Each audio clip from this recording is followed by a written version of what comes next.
Squash plants look healthy one day, and suddenly the next day they're completely wilted. If you've ever had squash plants collapse seemingly overnight, you may have experienced one of the most frustrating pests in the garden, the squash vine borer.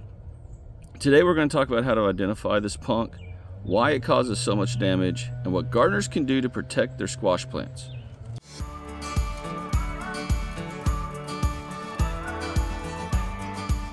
Right off the bat, these are punks. These are pests. These are the worst insect you're going to deal with in the garden. And if you're a beginner gardener and you love squash or zucchini, this will become public enemy number one to you, just like it is to millions of gardeners, me included. Hate this insect. The moth to this insect looks like this right here.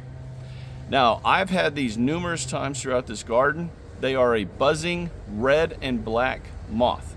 If you see a red and black moth and it looks like this, stop everything you're doing and you go address that moth. Handle it effectively, immediately, any way you see fit. That's all I'm going to say. Now, this is what they do, and this is why they are so bad for your squash or zucchini plants. Well, one, most squash and zucchini plants have a hollow stem. Okay, it's not completely solid, say like a tomato plant is. What the moth does is it lays these little tiny red eggs, and they will lay a lot of these tiny little red eggs all over your squash and zucchini. And if you know what you're looking for, you can pick those things out from the other side of your yard. Go pop them. Use your fingernail, use a pin, use some tweezers, pop the eggs. Doesn't mean that you're killing all of them, because there's so many, you're gonna miss one or two, I promise. You can't help it. When those things hatch, the larvae that come out of them burrow into the center of your squash or zucchini plant. And from there it feeds and grows and feeds and grows and continues feeding until your plant is basically dead. Just be real. There are ways around this, which we'll talk about here in a minute, but that is why the squash vine borer moth is public enemy number one. You got to take out that moth before it can lay those eggs. If it lays the eggs, chances are your squash and zucchini plant days are literally numbered. Why do these things matter so much? Well, like I just said, they will take out your squash and zucchini plants. And if you love squash and zucchini, these guys are going to destroy your plants. There's almost nothing you can do about it. They are just inevitable, and they are a pain in the absolute butt. So that is why they matter so much. And this is why you have to make sure when you are in your garden, you are looking for that red moth. You are looking for those little red eggs. And you are looking for the signs that your squash plants have one of these little punks inside it, chewing away, eating the life out of that plant. Now, they don't just affect squash and zucchini. They can also affect your pumpkins. So, what do you do if you have been hit by these, or if you're in an area that has lots of these like I do? There are a few things that you can do. So let's talk about those right now. Prevention is number one, right? You can use BT, and you can spray your plants as they're growing. So when those eggs do hatch, the larva will ingest the BT and it'll kill the larva before it can get into your plants.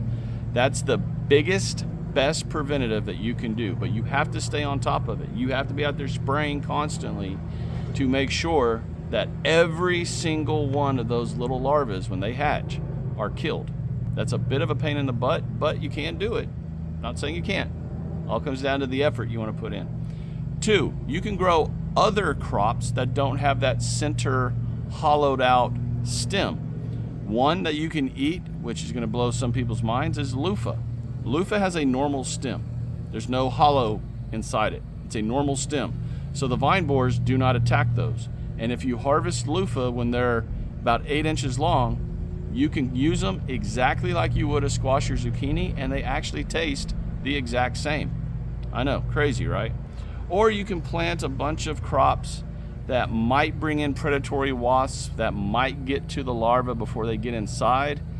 which is very, very, very slim chance. All right, so you really have two options. Plant something that is kind of like a zucchini or squash, or just BT everything and just stay on top of making sure that you kill the larvae before those things get into your stems and then kill your plant. The red on the body basically warns other animals to stay away from it, so it's already protected there. You have to be attentive to your garden, and you have to be looking for that thing.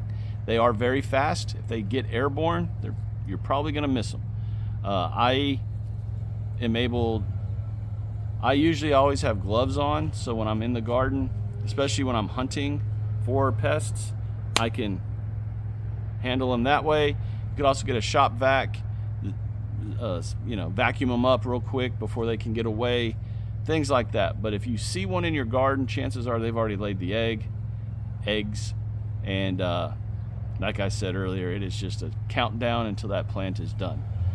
And I know that sucks, and if you're a beginner gardener, I might be discouraging you. I'm not trying to discourage you. I'm trying to be real and just warn you of the worst pest, in my opinion, in the garden is that one right there. All right, everyone, so I'm not even going to play the game. These are a faux pest. Handle them as soon as you see them. Do not wait. Let me put it that way. If you are in the middle of doing something and you see them, stop what you're doing and address that pest immediately. That's the best advice I can give you. All right, so that's everything that you really need to know about the squash vine borer. They absolutely suck. There's not a lot you can do about them. Just stay vigilant. But if y'all enjoyed this video, if you got anything out of it, maybe I scared you a little bit, but at least now you know what to look for. Do me the 5 favors: share, like, comment, hype. Subscribe to this channel if you've not done so already, and join this fast-growing community of like-minded gardeners here on YouTube. And everyone, take care. May God continue to bless each and every one of you, your gardens, your insect identification game, your knowledge, and just the journey that you are on in this amazing journey of gardening that we're all in together. I'll talk to you again real soon.